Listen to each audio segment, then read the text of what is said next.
summers.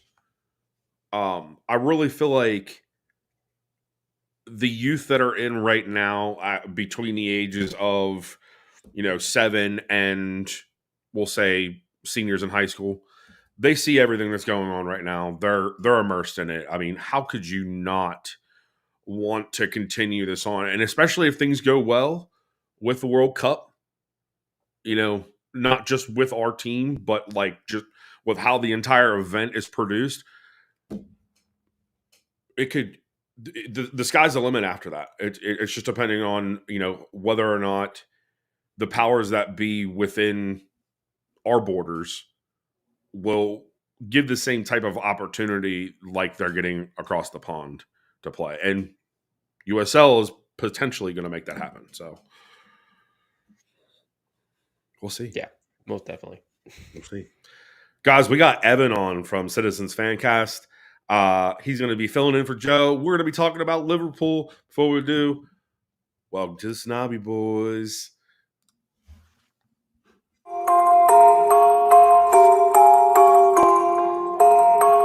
I get those goosebumps every time.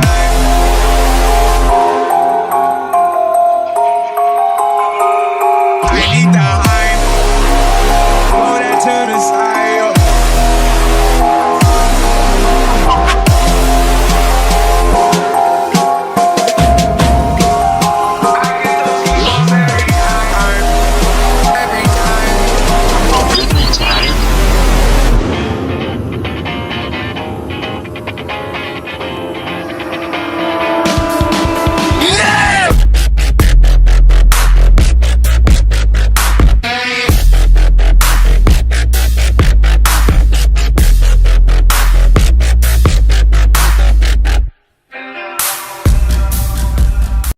All right, everybody, welcome to the Snobby Boy Podcast. I'm your host, Colby. That is my friend Evan over there. He is the host of Cityzens Fancast. He's here hanging out with us today. And in the next episode for Joe, as he's down in, Disney, hanging out with his family, having, sunshine and all that fun shit while we're stuck up here in a loss. Motherfucking shit. God damn it. Ev. God damn it, man. Yeah, he gets to go be at Disney, and we're here talking about whatever that was. Right. Well, at least, yeah, exactly. At least he gets to go be happy. Obviously, with him not here, we're gonna be getting into Liverpool. That was fucking awful. We'll detail into that. Of course, city and community news. Talking a little bit on some words that Pep has had recently with the media. Some other things that have been potentially misconstrued. We'll dive into that a little bit, and then we're going to bro out here at the end. Thanks for all of you guys that jumped in already. Luke. Yep. That. Bring on next season. Let's just focus on at least staying above fourth. Let's not participate in the Club World Cup. Maybe. What's up? How are you? Yeah. Well, let's get into it. Let's first start off the Pep presser you had put in there. Let's talk a little bit about that. Pep confirms John Stones will be out for a lengthy injury with his quad. As for Haaland, he gave little to be hopeful for. As he said, he would know by Saturday whether or not he was ready. Obviously, he did not feel that was the right move. What are your thoughts on that? What are your thoughts on Haaland sitting this one? He's apparently had not trained all week. I'd say, based on the state we're at in this season, it's not worth losing him for the rest if he wasn't ready to go. I'd say odds that we pull this off with Haaland were probably low anyway, just based on how the season has gone. So let's not lose him for the season like we did with Akanji and probably here Stones as well. It's yeah. Yeah.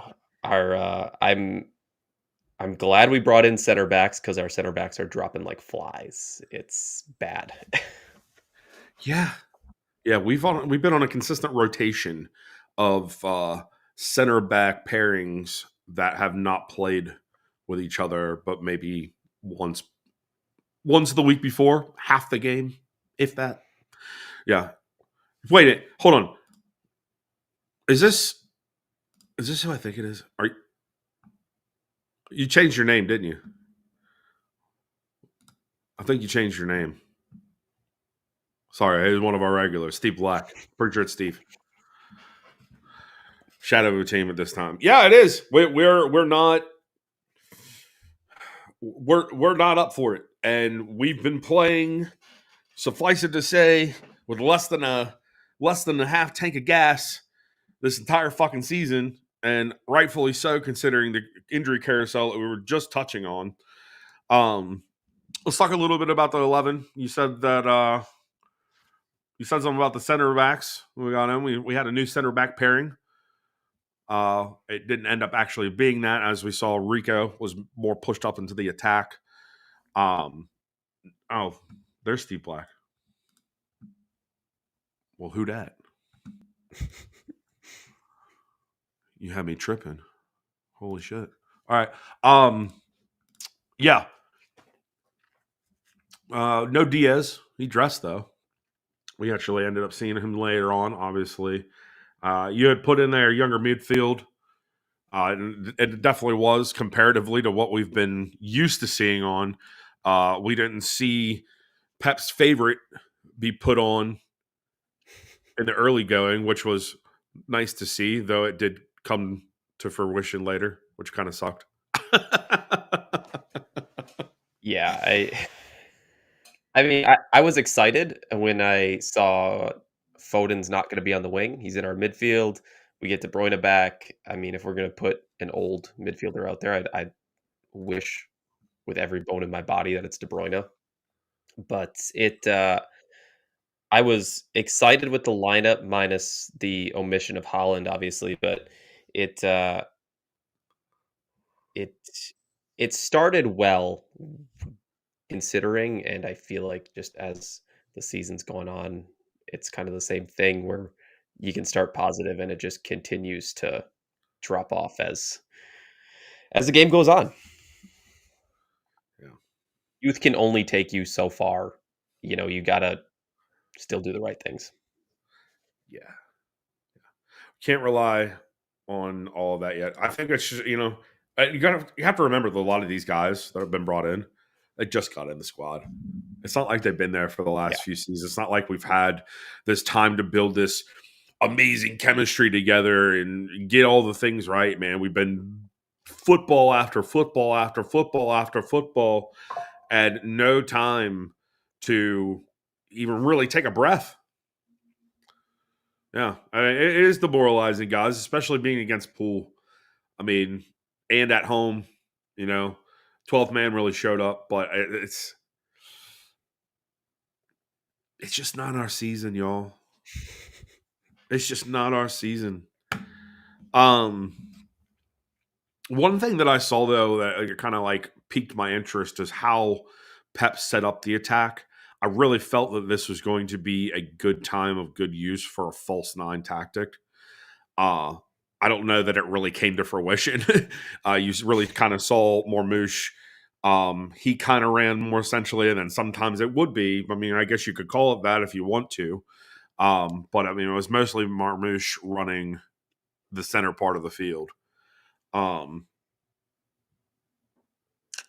Let's get into the talking points, shall we? Go ahead, set us off. Yeah, I mean, so kind of off the lineup and getting into it with Doku being in it, it was easy to see why Pep put him in there. I think he saw a weakness in Trent, and Doku fully exposed that.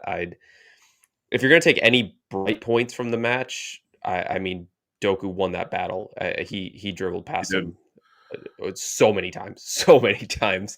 So I think that was easy to see. It was a good bright spot, and I thought it would kind of lead into something a little bit more than it did.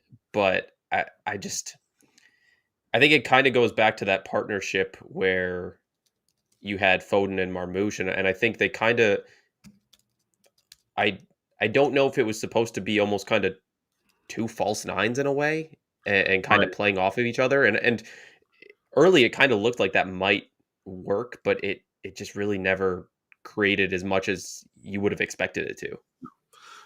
And a lot of that has contributed to the fact that the passing, I mean, I'll give it to Liverpool. They disrupted every passing lane we possibly could have had today. Um, they weren't crisp. They weren't hard. They had no conviction behind them. I felt like there was a lot of hot dog play. There was a lot of, you know what I mean? Just like, not, it was almost mindless at times. And it was just like, were you trying there? Did you mean for that to happen, or I mean, was it an overcompensation? Was it, I didn't put enough mustard on it? Like, it's just, there was a lot of up and down moment of, for me at least. It just felt up and down the whole way through. Like, oh, here's a glimmer of hope, and then smash it away. Yeah, I think to start, we looked good. I mean, it seemed like the energy was there, the crowd was behind us, and it kind of seemed like we were going to be able to do what we wanted to for the most part. I mean, I'm a little concerned when we play Liverpool and they're kind of in the form that they have been. Obviously, not of late, but just with the season they've had, I was slightly afraid of them kind of running us out of the stadium and just kind of doing their game, kind of like PSG and Madrid did, just controlling the ball and not really allowing us to play our own way. But the way we started, we were playing our own way. We were seeming to do what we wanted to. It's just we started to get caught out, as you said, with some of those passes where it's just like it didn't seem like the care was behind it. It was almost like a pass just to make a pass, and you can't do that. On the form we've been in, and when you have new players and stuff, when the chemistry's not there, making these passes that you're not fully confident in, or whatever it is, you can't do that because it's going to leave us exposed every single time. Yep.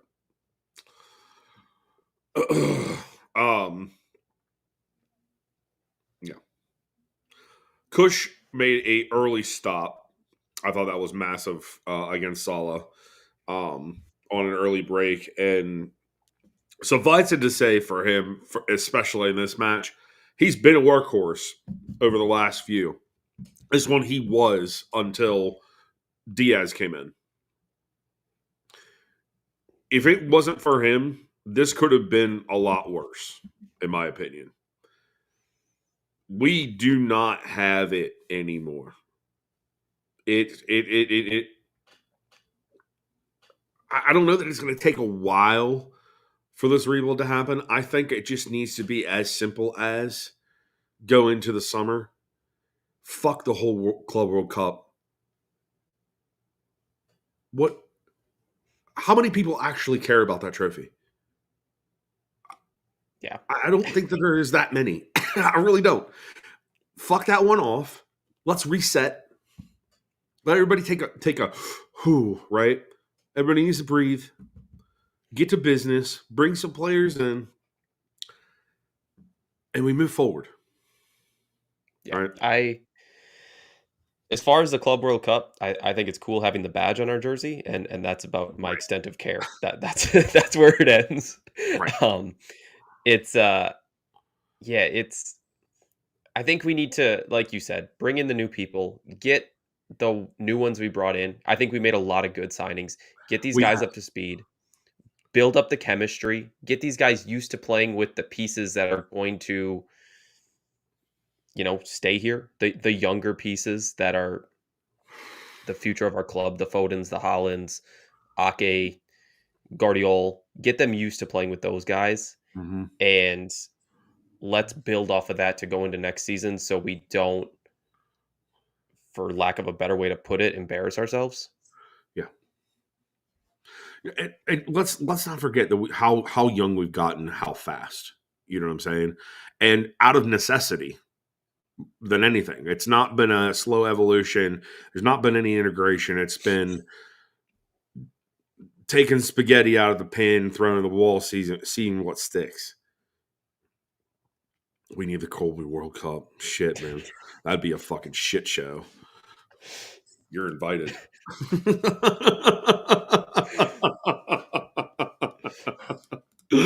I can't even with that.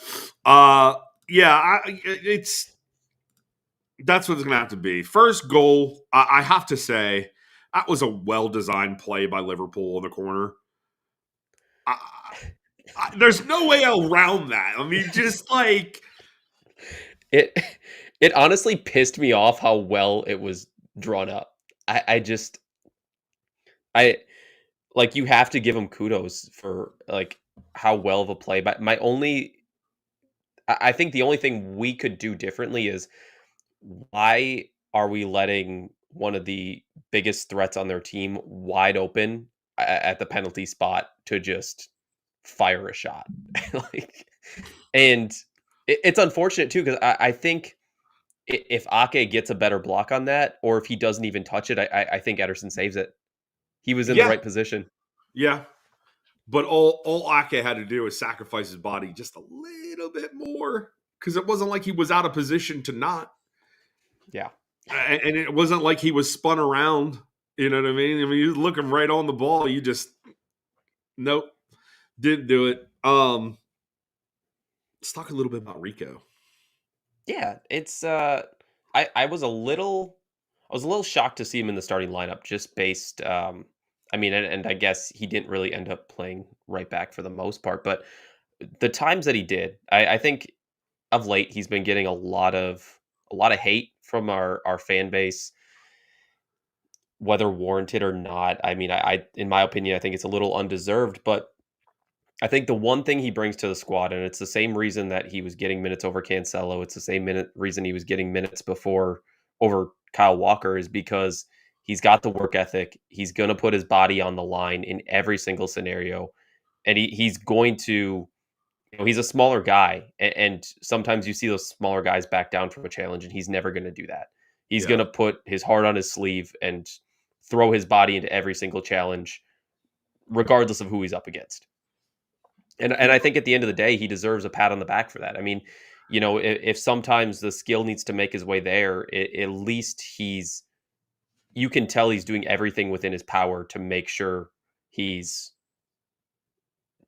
at least making an attempt to stop the opposition. Right.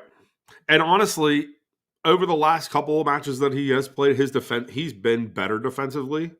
But he's also shown that he for me at least, he's shown that he's better up in the midfield in the attack. Or even just, getting the ball through midfield. You know what I mean? Like he's better there. I actually liked seeing him work the pivot a little bit there with Nico. A little bit later on in the match, I felt like that was a good place for him, because at least he's still able to be defensive. Meanwhile, able to get up into at least the central attack and still fall back. Whereas when he was playing out and out right back, I mean, he was clear down to the byline on the other side. So it was his recovery to get back for anything was, yeah. And he is 19. He's prone to doing stupid shit. Not everybody has their head on their shoulders like that. And it's not to say that he doesn't have the IQ. It's just, as you get older, it tunes itself. You see more and more and more of something, and you realize, oh shit, okay, maybe I can do this.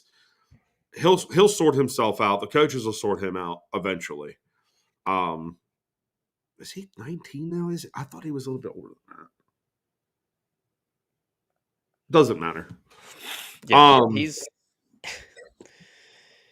I think it goes kind of off what you said too, where that holding role, the pivot works better for him, because I think we've seen, especially this season, he does offer us a lot in the attack. And we scored a goal with Marmoush, Rico and Foden behind that with their give and goes to play Marmoush in behind. It was offside, unfortunately.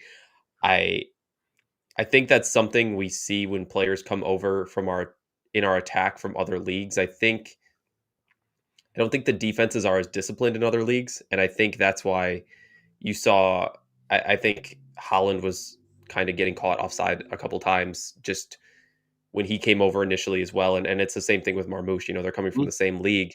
The defense is set up differently, so it's kind of he's going to be an absolute demon once he figures out how to time those runs perfectly and everything like that. You know, and it was well worked to get him that goal, and it was a great finish with not really that great of an angle.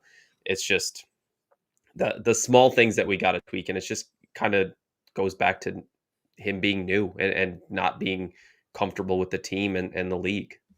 Mm-hmm. For sure. Next goal, Slob on the sly, Slobber Sly, however you want to fucking say his name.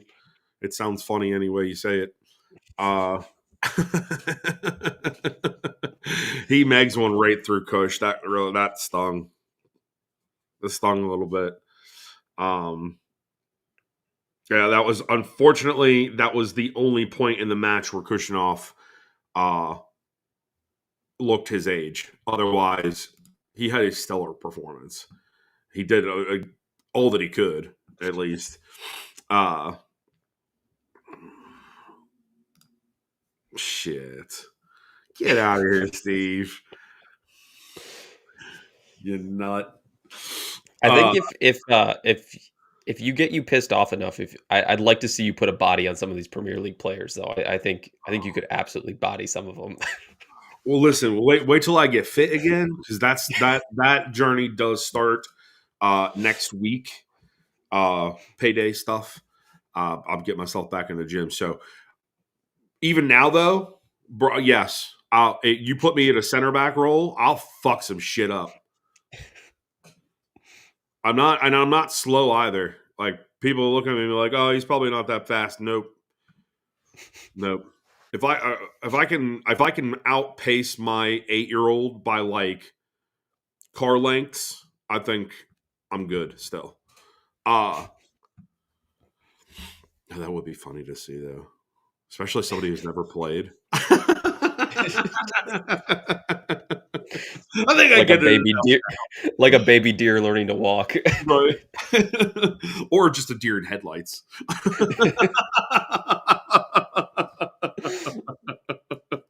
Colby automatic.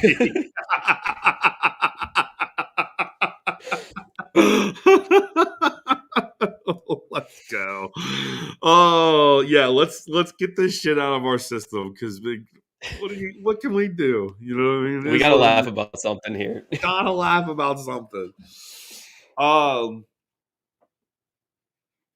Yeah. So Evan. Yeah, Proceed. I mean, first half, I mean, we kind of covered it all, but I think the biggest, and we struggle with this crap with Holland too.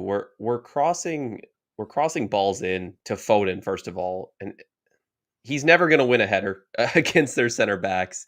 I don't know why we're playing a ball in the air to Foden of all people. I mean, it's he's not going to win a header, and it feels like we're forcing balls in. And like I said, we do this with Holland too. We force a ball in just to play a ball in when our players have no chance of winning them, as opposed to I'd rather try taking a shot from the top of the box as opposed to forcing a cross in, and maybe we get a deflection or something and we get lucky. But playing a ball in just to play one in doesn't feel smart, in my opinion. It's right. You're just losing possession anyway. You know, at the end of the day, just kick it out of bounds for a goal kick at that point. It's the same thing. Well, and how many times? Hold on, let me gather the words. Grab them. Okay. No, like, how many times are we going to do this and realize that it doesn't work? That it's the other side knows we're going to do it, and it's nonstop. Like, there. I don't know if Pep watched Remember the Titans too many times and like got into his head that if you continue to do something, it's like Novocaine, it'll eventually numb and then it'll work. This isn't the case anymore. we've got to find a different way of getting the ball in the box. It's predictable. You know we're going to do it. You know it's going to happen. And it doesn't even matter that Holland's not there, just like you mentioned. Getting it into Phil. Who was the biggest player we had on the pitch today? Vardiol. I mean, in our attack, it's Marmouche, and is he even 6 feet tall? No, I think he's like my height. Maybe, I don't know. And he wasn't even in there anyway. It's kind of like I think that's where Marmouche is good, because say Holland's in there instead. Holland can float around in the box. He's going to gain attention.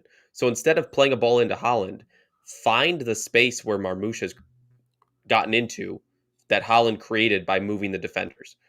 Don't play a ball into Holland where he's against 2 center backs. It's Right. simple math. 2 against 1, you're going to lose that battle every time. Unless you're Messi, you just split them somehow. Right. And it's kind of like the thing that comes to my head is, the definition of insanity is doing the same thing and over and expecting a different result. Bingo, El Ringo. We've been preaching that, dude. We just can't continue to do the same thing over and over again. It's stupid. And we're becoming the laughing stock of the Premier League by doing stuff like this. Like, well, obviously, and players and tactics, like Steve Black said, it's players and tactics. I really don't feel like we're getting the best out of our players right now. And I think it's because Pep's head is in too many other different places sometimes. He may be focused on the game, but let's not forget, homeboy just went through a divorce. That's going to kill anybody. I mean, we're not trying to, we have to humanize the man a little bit. You know what I mean? He's not just a soccer coach or a football coach. He's a man at the end of the day that just got his heart ripped out because football was more important. Yeah, it's. I mean, it almost to me feels like he's run out of ideas, so he's just trying things that he knows aren't going to work just for the sake of trying them. Right. And it's not working. But I mean, all in all, I think the first half, I'd say we looked like the better team. We had more possession. We controlled the ball more. It's just when they get numbers forward and we lose the ball and they counter, it kind of comes down to missing Rodri and not having his ability there to slow down the attack and allow us to get numbers back. When they're throwing 5 or 6 forward and we only have 3, maybe 4 back, the numbers game wins there. And that's kind of how they got the second goal, in all honesty. Yeah. Big facts. You're so much better at the tactician part of this. It's so fun though. Going into the second half, pace wasn't up to par from the first half. We did seem, like Evan just said, like it was. We were definitely. It felt like we were more in possession, and we weren't the lesser side in the first half. Second half, demoralization out of the locker room. I don't know, but like I said, the pace just seemed a lot slower in the second half. They slowed it down, possessed the ball more. That was an impressive save by Ederson off that shot by Louis Diaz, excuse me. Yeah. I saw something about Ederson needing to save more shots, as if he was supposed to do anything on the first 2 goals. I mean, the first one he did everything right, a deflection, right. and the second one he was moving the opposite direction already, and he saw it late. Like at first glance you might say, "Oh, he didn't move," but what's he supposed to do? Dive 2 seconds late and look like a complete idiot? I don't know. But I do want to talk about the offside goal, and I don't want to make this a conversation because I don't think the ref did too terribly, but I do think that there's a little incompetence there, just on the fact of first glance it looked offside. On the first replay, it looked offside. We're acting as if Liverpool were up 3-0, and I'm not saying refs are against us. I'm not going to be that guy, although we don't get a lot of calls. But to not put your flag up there, if City scores that goal, the flag's going up every single time. And I think that was the perfect example for the crowd that says VAR is useless and we need to get rid of it, because we're down 3-0 and absolutely out of that match if that doesn't come back. And when it did get called back, energy came back into the stadium and Marmoush went down the field and got a shot off. We almost got ourselves back in the game because of that. Right. Yeah. VAR, it's such a touchy and weird subject, because like for us over here, we're so used to the instant replay defining what happened, right? In this instance, because of the way the game is played, the offside line, I think we all did see that he was off initially. When they took the time to look it over, I have to say, in part, this though about the officiating is it being Anthony Taylor and his usual shit. It didn't actually. He wasn't. He. This is one of the few matches where I saw him be unbiased. Yeah, I saw him actually ref the game, and it not be controversial after controversial call. I don't know if I see Scousers out there saying, "Oh, it should have been a third goal." Like, we know you live in delusional land. Like, it's ridiculous. Yeah. Overall, I do think Anthony Taylor did well. I blame that more to the assistant ref and not throwing his flag up. But at the end of the day, that's what VAR is for. And Right. plain and simple, the call got right. I'm not going to complain too much. But yeah, set pieces. There was a corner in the 60th minute that made me kind of just look at it. And we've been caught out on set pieces before. I think it's the lack of Rodri, the lack of Diaz in the lineup today, where we kind of lack leadership direction with our marking, Yes. because Virgil van Dijk is the biggest and probably biggest player physically and probably the biggest threat they have on corners. Yes. And he was able to bring the ball down off his chest and make a pass. And they ended up missing the shot, luckily, but they probably deserved a goal there with how much time they were given. We just need to be able to get a body on these guys, get some sort of pressure, so they're just not allowed the freedom on set pieces to just do whatever they want. This guy is such a fucking loser. I don't know how many times I have to block him, but like, such a loser. Yeah, VVD. He's always just been a force to be reckoned with against us, for anybody really. But he really loves to show up against us. Substitutions, Maka for Kev. I think at that point, it was much needed, that swap. As for the Gundo for Marmoush, yeah, let's open that can of worms. I know you were looking forward to this part. We'll start with Bakati. I do. Pep said he wants to keep him and wants to use him. I'm a huge fan of McAtee. I like how he's been slowly integrating him into the lineup more and more, getting him some of these bigger minutes. I think that one was a good substitution, especially if Kev can't go a full 90 anymore. It seems kind of like the perfect thing. Kev can't go that long. McAtee comes in and gets the experience. The Gundo for Marmoush, I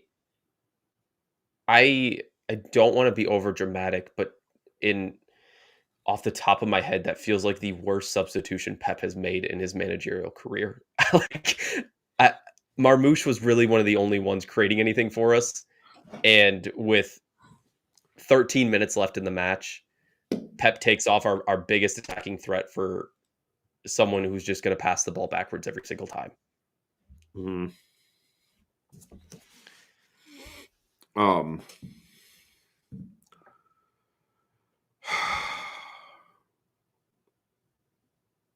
I don't know what to say. Like it's frustrating knowing that we're down to what we're down to. I mean, we have no options. Nobody's on the same page. Everybody plays for themselves. You mentioned something just a second ago, or just a minute ago about marking people. We have a really bad. Uh that's not the way to say that. We have not been able to keep our heads on a swivel, meaning that we're not scanning, we're not keeping our heads up. We're only looking down for the ball, and we're only looking to go in for ourselves. It's stupid. Yeah, No, we don't. I it comes down to one of the things that when I was younger and always playing, when they what they told you to do is when you receive the ball, know where you're going to pass it from there. Right. And it feels like when we're receiving the ball, we don't know what we're going to do. It's just like, oh, I got the ball. What do I do now? Like, shit, I have to figure out what to do now. And I think that's where we miss De Bruyne. I'd say consistently he's honestly the only one that's always constantly doing that. But there's just so many times where the rest of our players just don't know what they're going to do with the ball when they get it. It's kind of just like, cool, the ball's here. Now what do I do with it? I guess I'll go backwards because I didn't think I was going to get it. Right. But I think as far as going backwards, good segue into the next point that I wanted to make. I noticed this match in general. Kusanov and Guardiola's reluctance to pass the ball back to Ederson and just kick it up the field, and we lose possession. I don't know why. I don't know. It didn't end up impacting the match. It's just kind of something I picked out that seemed kind of odd to me. Why they wouldn't go back when there's pressure forward, and Ederson has the ability to use his feet and kind of. I mean, look against Newcastle. He has the ability to create something, and I don't I fault more Guardiola for that because he's been here for 2 years now. Mhm. Kusanov's still getting used to us. I'm not gonna hold that something that small against him. It just struck me as kind of odd. I won't disagree with it. I remember exactly what point you're talking about too, and I was thinking to myself the same thing. I was like, "What's the holdup here? I mean, like, why aren't we making this move?" And Steve Black said it right there: scared players. Everybody's scared to do something because, I mean, through this match, throughout previous matches, especially the Champions League matches, we've been exposed in our passing lanes. They have been able to stymie every single one of them. Not every single one of them, but a vast majority of them. And that comes down to, again, the lack of crisp passing that we have and decision making, as we just said. There's not a lot of decision making being made. There's not a lot of communication being made. There's not a lot of. There's just no teamwork, man. You know, a couple of matches back, it kind of felt like, especially that Newcastle match, felt like we were back onto something. Surely we were put into the right direction. But communication has broken down at this point. Nobody's playing for anything other than whatever it has to be. And I mean, it's just like there doesn't really, and I get that. I get that the whole there's no gas in the tank. I've said that a couple of times. We're playing like that. But when are we going to go to the service station? Is the question, and it's gonna have to be summer. Dude, please get me. I'll play my fucking ass off, especially for the money that they get. Fuck's sake. Just let you in a couple of training sessions. Just yell at people. They'll get scared straight. Yeah. I'll go in there. I'll fucking slap them upside the head and say, "What the fuck are you doing?" Okay, we're not talking about that right now. Yeah, I'll go in there, smack Smack a few of them upside the head. Let them know, hey, people are counting on you. Also, you know, you're a competitor that gets paid money to do this. I'm not trying to dehumanize you, but like, do your fucking job. There's a lot of us that would love that job. I think it really a lot of it is confidence too, and 100%. it's if you're not confident in what you're doing, and again, like I fall back to my own experience when things aren't going right for you, and it feels like every pass you make and everything you do is just going to go wrong, you lose confidence in yourself and you lose confidence in your own ability, and it makes you feel small, and like every time you touch the ball you're going to just fuck it up somehow. So I get that, but at the same time, I was a 14 or 15-year-old playing for a club team, and you guys are professional players for playing for Manchester City. You need to have confidence in your ability that one of the greatest managers of all time has the confidence to put you out on the field and trust you to be one of his best 11.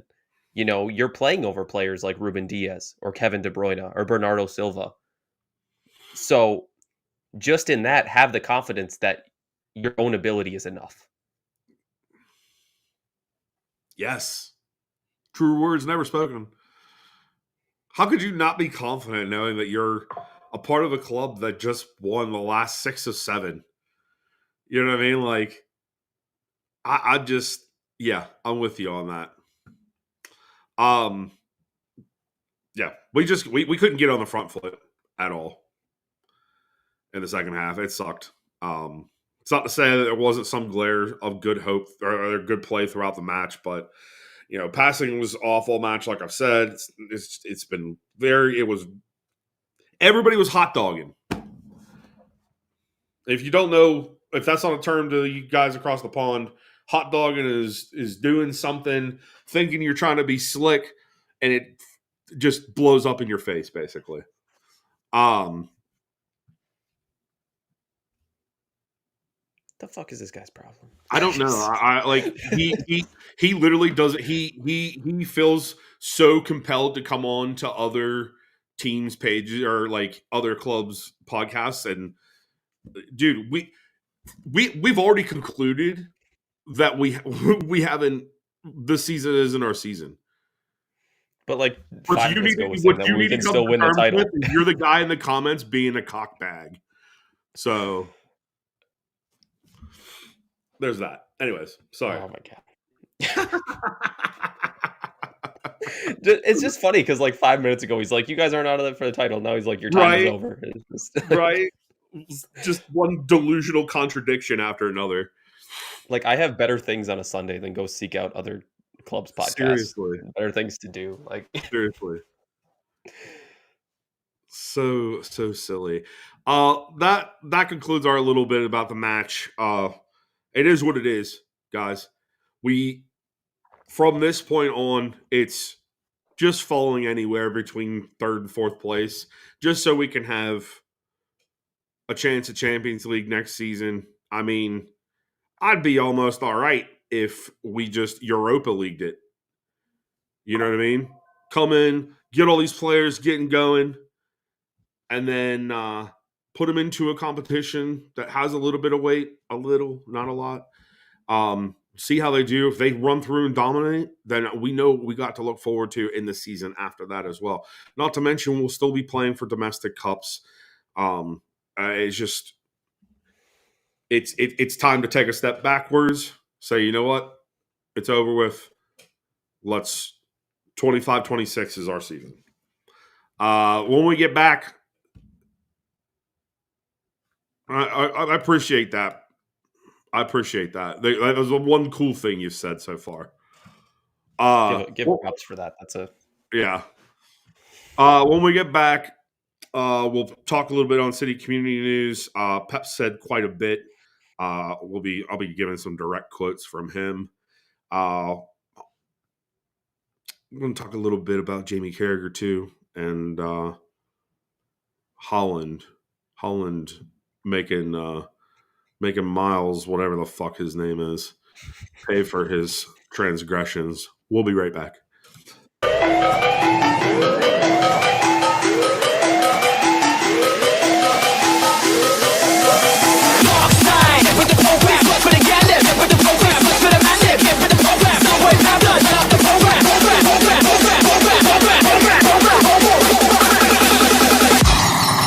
Get with the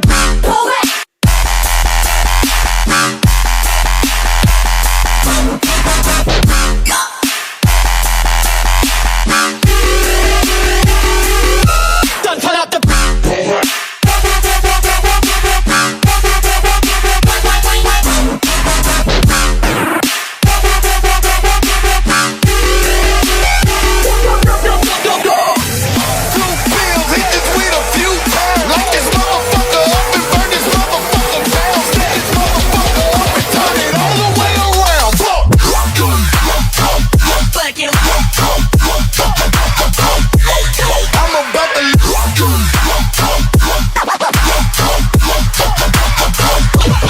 switch up.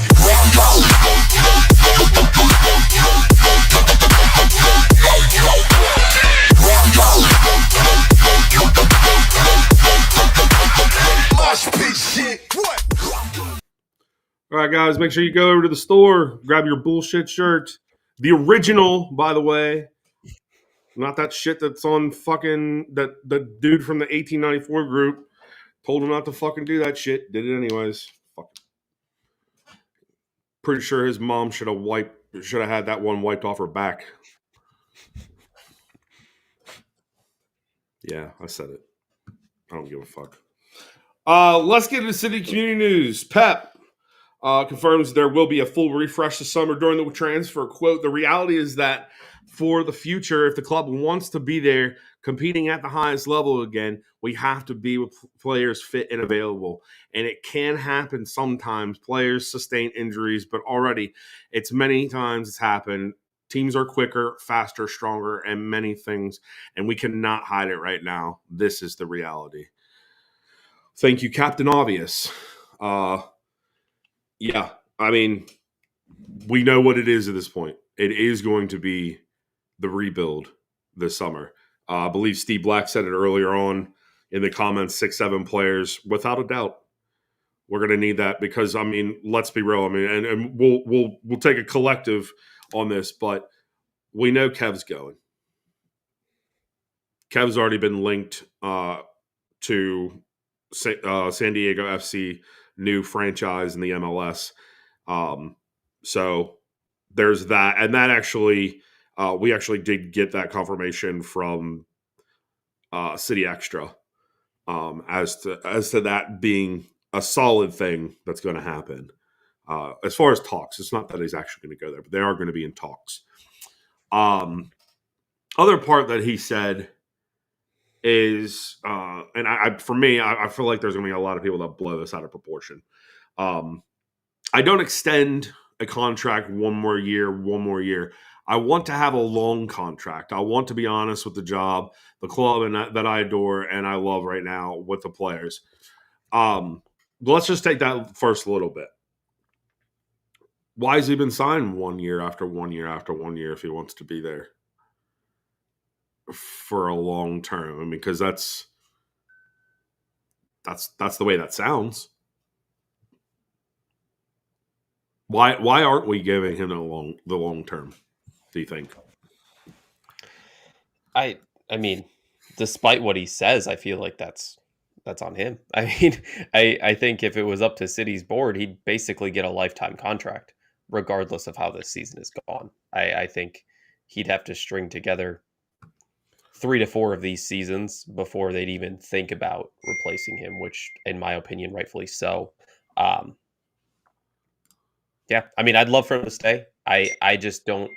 I don't think he wants to make that commitment. I mean, we've already been his longest standing managerial position, and it's just, I don't know if he's ready to fully commit to, being a guy who stays at a club for 20 years. And I don't think he is that guy, in all honesty. Neither do I. As he said earlier in the season, I'm closer to where I was than where I started, is basically what he said. He's getting closer to that point, and I really don't see, you know, yes, he's a great coach. Yes, he's changed the game as we see it today. The rain can't last forever. You've already done it all. How much more football? How much more football can you do within where you're at? I mean, it would be either you go to international or you go to another country and run their gamut. You know what I mean? Like, I get why he's doing the one to 1.5 year. I totally get why. I'll be here for as long as I want to be here. Rather than I'm stuck here or things don't pan out the way I hope they would and I get fucking sacked and then I look like a schmuck. I mean, that's how I'd play it, at least. I mean, it's just why put yourself in a sticky situation? I mean, you could even look at it this way. Look at it from a real world aspect. If my job came to me tomorrow and was like, "Do you want to sign a 5-year deal and make sure you won't leave?" I'd say, "Fuck off." Like, Right? you know what I mean? Like, and it's not for lack of commitment. It's just it doesn't make sense on my part. right, How does that serve me? right. At the end of the day, like we said earlier, the man's a human being. You know, there is other life that he's eventually going to want to live. And post divorce, I mean, Christ, he could be the coach that's out at the clubs racking up all the 20s and bringing them home. Bill Belichick, right? Leonardo DiCaprio archetypes. He's not. Well, let's just. This is all hypothetical. We're talking hypothetics, people. This is not cut in stone. We don't talk on absolutes on this part. It's just the what if, the hypothetic. And the hypothetic of it is that, like, yeah, I'm not doing that. But then, like, I'm old enough and I am obviously decorated enough. I have enough experience as the trophy case shows that I don't have to, put myself in that position. So why would I? Yeah. I'm good on this. What was the other part of that? Pet party's legendary, right? Could you? Listen, I DJ those parties, but I'm sure Jack Grealish will probably do that if he sticks around. Yeah, and it even says it's so difficult after 8 or 9 years to take decisions with players that have given you everything, not just everything, but beyond. The affections are there. You're attached. There are feelings. We live good and expectational moments, bad moments too. And every season has been tougher and tougher and tougher because they gave me everything. People say, "Oh, Pep, how? Pep, how?" I don't understand how to read that in a question the way it's put there. More or less just because of the way he talks. But anyways, yeah, grateful that he's here. Let's just be that. I mean, I'll say this, and then we can move on into the joke that is Arsenal. Right.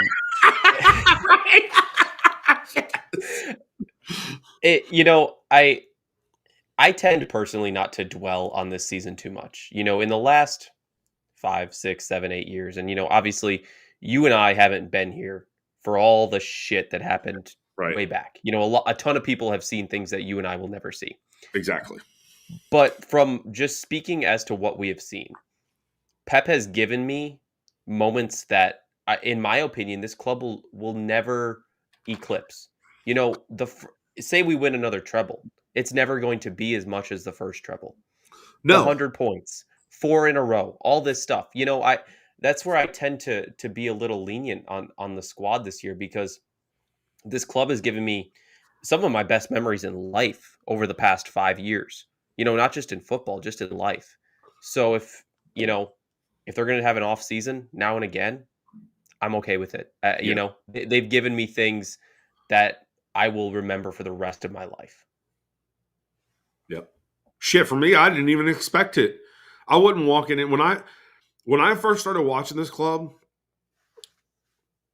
I mean, yes, there came a point where I knew that they were the most dominant club in the Premier League. But I mean, when I first started watching, I was watching all the leagues.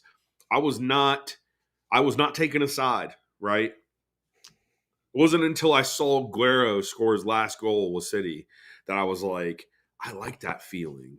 And it's not the I'm gonna go hunt trophies with this club and glory and all that shit. It was he made me feel a certain type of way. I could have. Steve is going off in the comments right now, and I just Dude, he can't always contain goes off. myself. You're right. I do need to go get a dog. I had one. We won't talk about that. It's a sore subject. All right. It was that feeling. It was that feeling I felt again of Steeler Sundays and getting that win, or going into the playoffs with that team. It felt. I could have chose Wolfsburg because that was the club I was gunning towards. I was like, you know what? I'm going to stay in the Premier League. I'm going to watch another league that not everybody's watching, so that way I can learn a different angle of the game. But I mean, at the time, my best friend, he's been watching City for 10 years, and in part, not only was it the feeling of watching Aguero score that goal, but then it was like, man, I get to have this bond, and think of all the other bonds that I can make through this club, because I know that this game isn't as popular, and at that time it was really at its sending up of its popularity, and it still is in that stage, but it was that chance and that opportunity to meet people that really were passionate, the way that I saw myself being passionate about the game. And then as I started getting into different groups, and I started getting Facebook groups and shit like that, and really seeing what the demographic was like, it just made me fall in love with it even more. Yeah, It's all of our stories are so unique and individual as to how it pertains to, or the way that it pertains to this club. It's what makes it special for me, because you can go to any city in the United States, you know what I mean, and you know who's rooting for who and why and all the shit, right? This is the one game that spreads throughout the whole world. How great is that? Yeah, it's just special, and I have, this. It's people who know me know this. I'm a very emotional person. When City won the treble, I cried that day. That was, to that point, that was the happiest day of my life. Now, since my son was born, I will say it's the second happiest day of my life. And so, but it's just moments like that. And it's just, it's the ups and downs that you just never forget. I'll never, it's moments like when we lost to Chelsea in the Champions League final, where I can put myself back in that. And it's like, I felt like garbage because I thought this is our chance and we're never going to get a Champions League. And, putting yourself in the moments, the good, the bad. You said Aguero's last goal. I can picture myself where I was for things like that. It's this club, this sport has given me just these moments that I'll absolutely never forget. And I think that's really what it comes down to. So if we have to just aim for fourth this year, albeit, What's crazy too is that we can say shit like that in this sport. You know what I mean? Sports over here, it's either you're the top dog or you're going home. You know what I mean? For this, it's, well, shit, man. If we just get right here, we can set ourselves up for the future. You don't get that with sports over here. That's awesome because it gives you something to look forward to keep your eyes on, rather than it just being like, well, over here, you if your team, like your NFL team, if within the first 6 weeks, if they're if they're below 500, you can basically count on that team not getting to the playoffs. I mean, another thing too, like, okay, so for example, I mean, I unfortunately watched my Notre Dame Fighting Irish get massacred in the national championship, That's which that whole program is you know. it's a constant thing of, watching Notre Dame football is a constant thing of we should be winning the title every year and never winning it, but we lost the second week and the season was basically over. You don't get that in football. You lose a game and it's like, your season's not over. I thought it was. It's just things like that. And you said, NFL, your team's below 500. You're 6 weeks in. You're probably done. You start, 2-4. Well, season's over. More than likely, there have been people that have pulled back and done it, but it's a very rare occasion when it does happen. And if they make it to the playoffs, that's you know what I mean. It's probably just a one-off game for them. Yeah. Still got to beat the Chiefs. Yeah, well, you have to beat the rest is what you have to beat, and every sports book in America.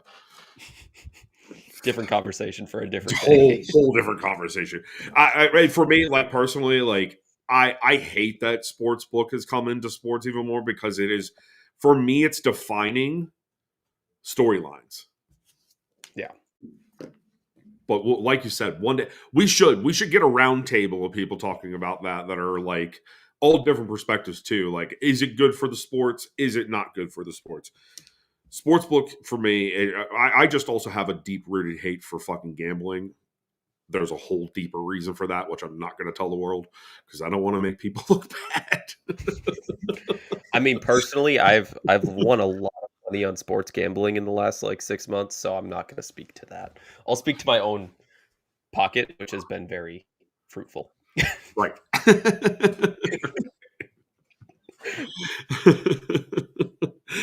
You're lucky, and I don't see you as a type that would take it too far. You have a little bit more self-control. It's $5 bets, and if I lose, my world is over. Like, okay, so that's good. That's good. It's when you start thinking, oh, well, maybe if I push that parlay, dude, that's when you start fucking yourself. Yes, King Colby and the Knights of the Round Table. Let's start with I believe. Well, yeah. We need like a City After Dark podcast, but like just discussing everything. Just discussing life. I mean, that's what me and Kyle did when we first started doing this. Well, yeah, it was kind of like that, but we do need that.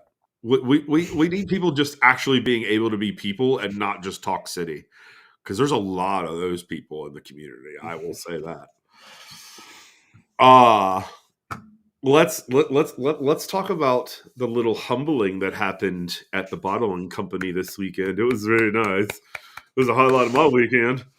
Holland gave Miles Lewis Skelly another lesson in trolling. Stay humble, eh? I hate watched the Arsenal game. Did you? I looked at the schedule. I was like, I don't want to watch Arsenal, but they're probably going to win. But I'll turn it on, and then turned it on. Jared Bowen puts him up. That was great. And I was looking for our friend there, Lewis Skelly, to start, and he didn't, and still managed to get himself a red card.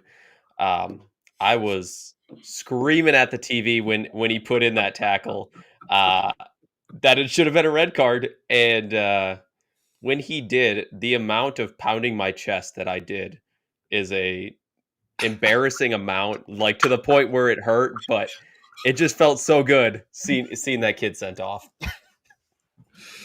Dude. I can't even I'm sitting there screaming at my TV saying, "Why aren't you doing Holland's celebration right now?" as he's walking off the field. I can't get you doing this. I don't know. Oh man, dude, what a little shit stir that motherfucker is, man. He ever since that game, that's the only reason he even has like his name in the news. Otherwise, he'd be an unknown. Oh man, you beating your chest to it. That's great. So some bad form again from Jamie Carragher. God, he is spunk crust, is what he is. What an absolute bell end. This guy publicly defended himself after Pep Guardiola's dismayed reaction to the pundit, jokingly claiming that Erling Haaland proposed or purposely avoided facing Real Madrid. What? Make that make sense, Jamie. Can someone help me with that? Like, what world does he live in? Yeah, it's I choose to not even watch that broadcast. It's I mean, that's just it. I mean, at the end of the day, he's just a guy I know for spitting at kids, and that's it. I don't take anything he says seriously. How does he have a job doing that if he spits on kids? I don't get it. Oh my god, yeah. The panel. So I don't know if y'all's panel is the same panel over across the pond, but our panel is what's her last name now? It's not Abdo anymore. Kate Aber, whatever her last name is now. Somebody told me what it was. Doesn't matter. Thierry Henry, Michael Richards, and Dick Wad himself. I don't know if you guys have to sit there and listen to these fuckheads, but it's awful sometimes. And even Micah doesn't do him. He's been falling off the City train more and more and more and more, and saying status quo shit and not defending the club. It's annoying. I don't get it. I just don't get it. I don't even know what to say. I just don't get it. His attitude for us. Basically at this point, the only thing I remember him for, and they've shown it on the broadcast numerous times. I went to a preseason game in Minnesota in 2014, and he skied a penalty out of the stadium legitimately. And that's basically what I remember Micah Richards for at this point, because he doesn't represent the club very well. It's he doesn't. He doesn't at all. The entire broadcast is kind of, for me, it's a little stale the way they've done it.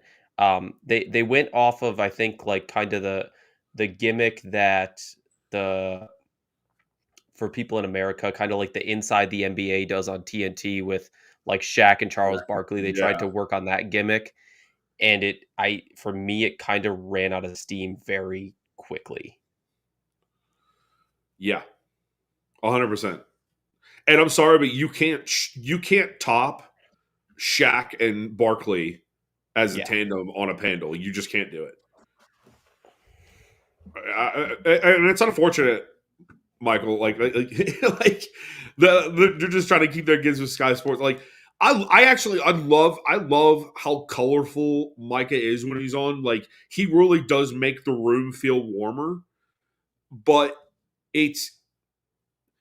Thierry's always kind of stale. I think that he's kind of played out in the way that he talks, because it's always negatively footed. And that's like something that I actually was talking to one of our buddies, John, over there about punditry and the leaning on the negative foot. Like it makes the game intolerable for a lot of us. And I think there's a lot of people, especially in the United States or over here, excuse me, that don't watch the game because anytime they have watched it, and if they did, they caught the punditry, and they're like,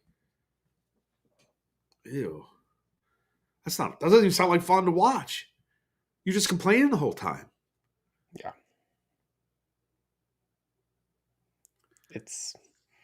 I mean, even today, the commentary we got was, oh, it was a boring match. They said, like, basically said that word for word at some point, and I was like, if I was a Liverpool supporter, I'd be losing my shit right now. Right? Like, we just set ourselves up to win the title. Like, yeah.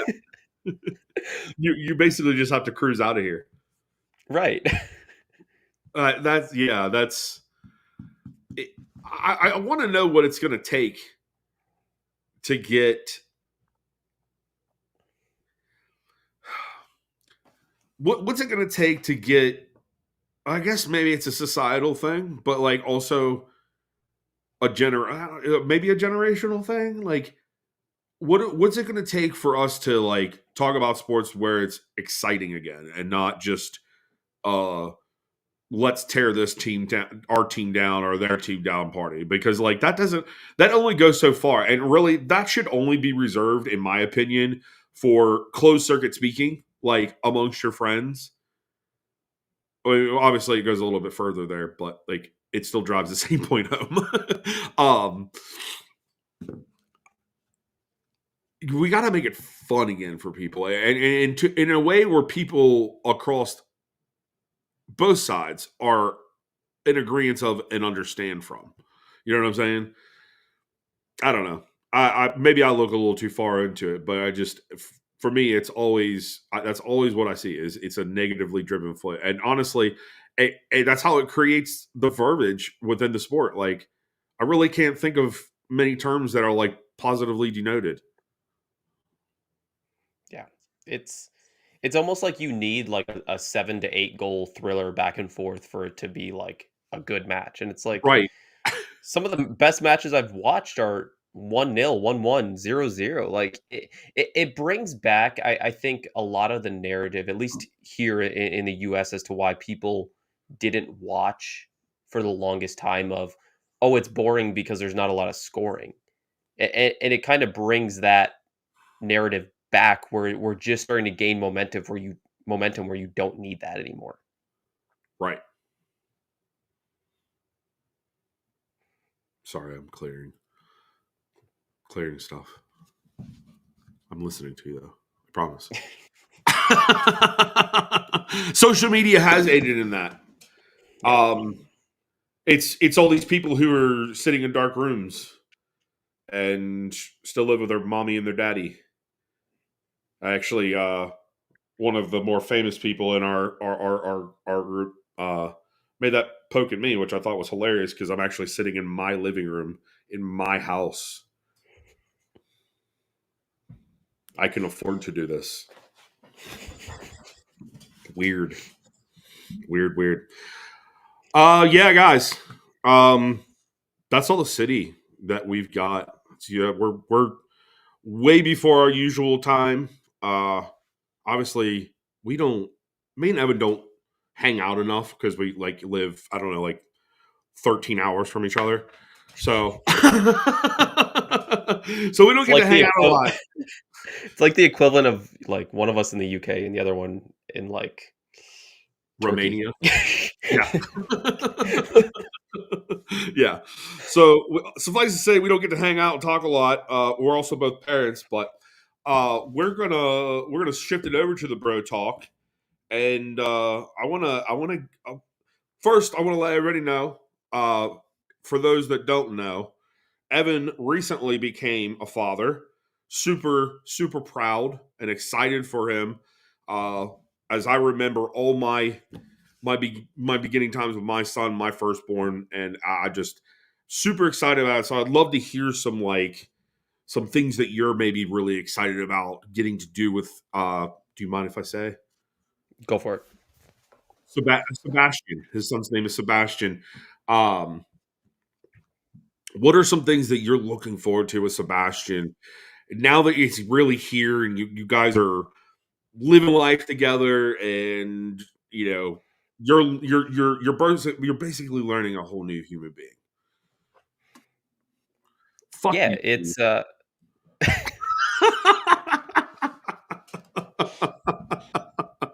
Sorry, Vaughn. I offered to my wife to move further away just for it, but she didn't accept it.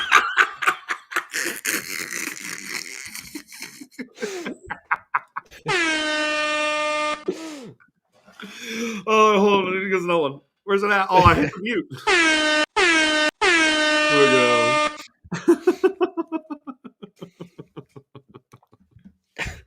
Sorry. All right, but yeah. I mean, just from my standpoint, I mean, it's exciting for me to be able to have.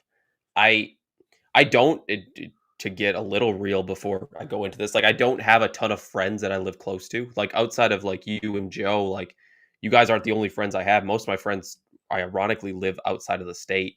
Right. So I don't have a lot of friends that are like close to me that I can hang out with. So I'm kind of excited to, in a way, have a friend that I can share, these hobbies with that I have, City, the other sports I watch, I'm big into basketball, I'm big into motorsports, things like that. And just, being able to,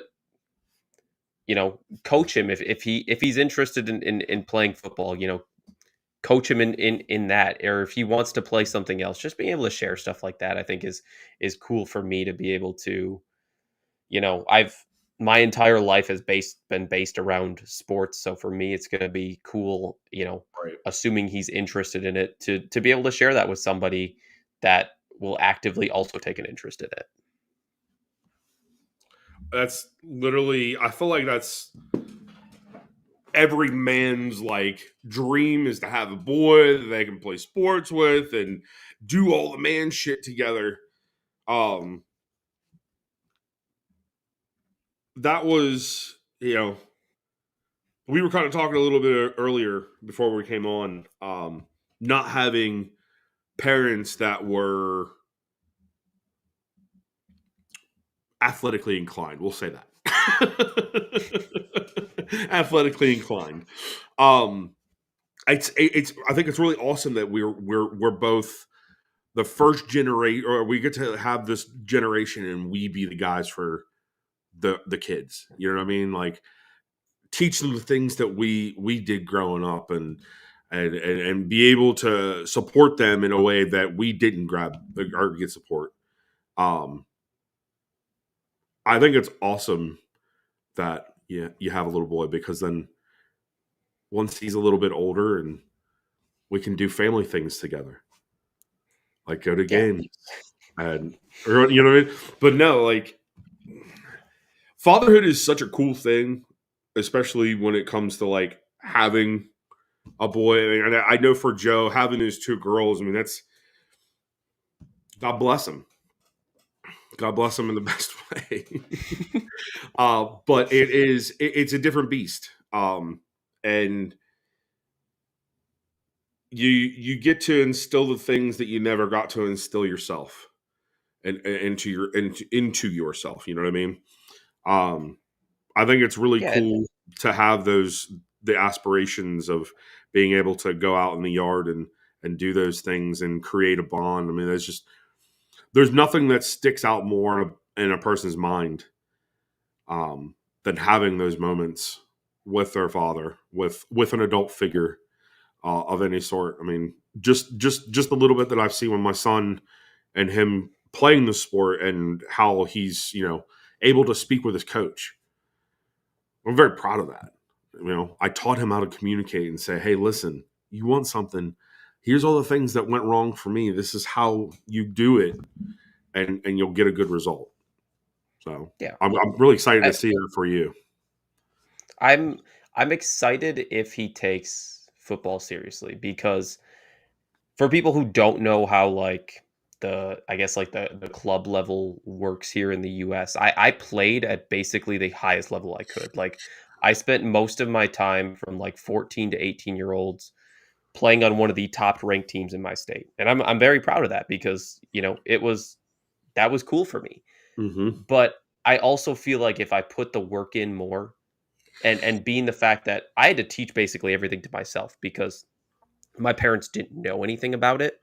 So, I was out there kicking a ball around.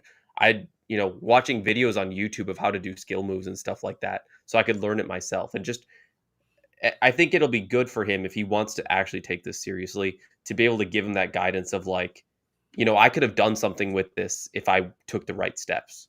Here's Right. the steps you have to take that I didn't. Right. Like if you actually want to go somewhere with this. Right. It's good to feel like you're in that position or have that upper hand too. Like, especially with this sport and in this time period, because you look at a generations past. I mean, most kids, they only had Maradona to model themselves after, or Pele, or David Beckham, or you know what I mean, like all the famous guys to us over here in the States. I mean, those are the people you look at now, and now you have a generation that's really played the game and has taken it from a place where here in the States it's not that it's non-existent. It's just much like I explained it in our bio, it's still on the fringes a bit. The MLS has progressed now that Messi is a part of it and David Beckham owns that club. Other stars that have come in because of that, other stars that will come in because of that. It's a really special time for us. And I can't help but to think that we're at the right place at the right time. Yeah. I think it kind of speaks to you too, where, or to what you said, where you said, the Pele or Maradona. I feel like when I was growing up and playing, everyone modeled themselves after, Ronaldo or something like that. It's like, Ronaldo, Rolandino, yeah. right. And then you don't going into need, that era, yeah. yeah, like you don't need to like there's so many global stars now. Like you can excel at what you're good at. Not everyone has to be Messi, Right, not like you can be good in your own right. You can aspire to be a Ruben Diaz. Like you can right, aspire to be, Kevin De Bruyne. right, It's not everyone has to. I feel like when I was growing up and playing, everyone was like, how do I be the best attacker? And I feel like right. that's part of where the game has shifted, where it's like you can be a star in other positions. Exactly. Especially in the defensive positions. I don't feel like they get enough credit for what their job entails. Yeah. If my kid ended up, getting and going the distance with it, and that's the position he ended up playing at, do your goddamn best at it. Show why it's a worthwhile position. Show the world that it does make a difference being in that position. I think with footy though, it's a little bit different. In comparison to especially our American football, where you have 22 players versus 11. You depend on 11. I mean, in whole, a 22 or a 23 man squad, but you're depending on 11 people to continuously perform. So every position does get magnified in its own right. So it's not like you're one of the less needed positions. Like with American football, a lot of people don't talk about offensive linemen. A lot of people don't really talk about defensive linemen, right? Don't really have that with this. You need your defense, you need your midfield, you need your attack. They all have different purposes, but they all work in unison. Getting the kids to understand that is important. Because just like what Steve says, key thing is nurture and not to push. Yeah. Don't push somebody to be an attacker, just because it's their favorite player. Like Aiden's favorite player is Phil Foden. He plays a lot like Phil Foden when he's on the ball. He's not as good as Phil Foden, though. He'll get there eventually. You got to practice at it every single day. Right. Show them. I think the big thing for us, especially us growing up over here, is seeing the eras of like Michael Jordan, and then that transpire into LeBron James. You watched all of the 90s football that then changed into 2000s football. And those were really the Michael Jordans of the world, I'll say this. They showed us what it was to be a competitor and what it took. Same thing with Kobe Bryant. I mean, he went on a whole video about how he practiced, and it's putting those little ideas into their heads in a non-invasive way. Yeah. And making it fun. I think there's a couple things too. I mean, it goes back to like the stars. You said, your kid's favorite is Phil Foden. Mm-hmm. When I grew up, those videos I mentioned. I was watching a lot of Neymar videos. No one on here has seen me play. I don't play like Neymar. That did not benefit me the way it should have. Right. So it's things like that, and it's things like Rodri winning the Ballon d'Or. I think that's huge. It's huge to show you don't have to be that big, flashy player to be the best player in the world. Right. And I think that's a big thing. And as far as nature, not nurture, I personally wanted to go out and practice on my own. And it's about kind of instilling that of like, it's kind of cliche, but the whole thing of it's the work you do when no one's watching. It is about instilling that.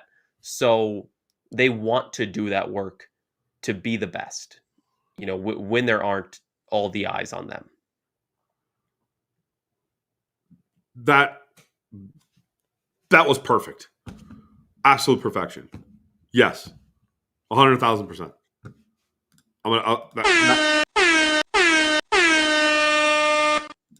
Yes. The part where you said it's the work when you're not looking, bro. It's so funny that you said that because I've only really recently in my life put that into perspective, and it took a TV show to do it. And I'll tell you what TV show it was. It was Yellowstone. For those of you who haven't seen it, it's a great show. There's a part in there where one of the horse riders, he's actually, funny enough, the executive producer of the show plays this character. And he does this shit in real life. He was talking to one of the characters within the show, and he was talking about this one time he was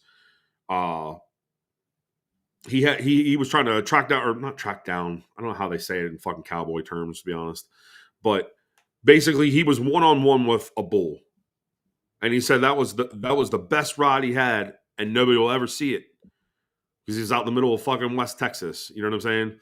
It's moments like that, and like you were saying, like, that's what helps create the level of athlete that these kids want to be. And it's them doing it on their own time and wanting to do it on their own time.